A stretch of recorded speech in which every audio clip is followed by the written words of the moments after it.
everyone, I'm Michaela Dowdy and I'm one of the financial advisors here at Wiser Wealth Management. We're all saving towards a large goal out in the future, whether that is your first car or just that new car smell in general, or the keys to your first home, or even that dream vacation. And savings for this can seem very daunting if you don't know what the plan is, but it doesn't have to be. So over the next course of a few minutes in this video, we're going to go through a step-by-step practical way to save. And the first things first is defining your goal. So you need to be specific when you're defining your goal. You don't want to say, I'm saving for a car. Okay, but what is that specific car that you're saving for? You want to say that you're saving for a Toyota 4Runner 2025, and that's going to cost me about $40,000. The more specific you are, the more you can target towards this goal and make realistic, practical steps to save for it. So you want to be specific. The same way if you're saving for a house. You want to know what neighborhood you want to be in, and you want to know what size that house needs to be. So do your research and make realistic cost assumptions for your goal. Next, calculate your timeline.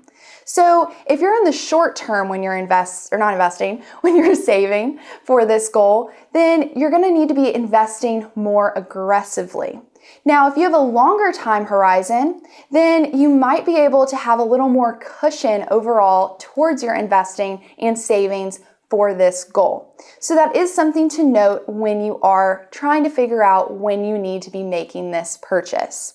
Now for the crucial part, you need to create a budget.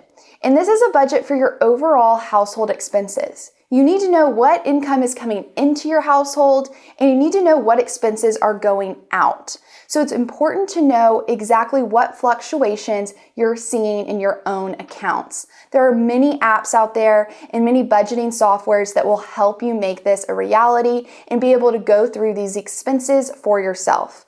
Because the next point is being able to know where to cut back.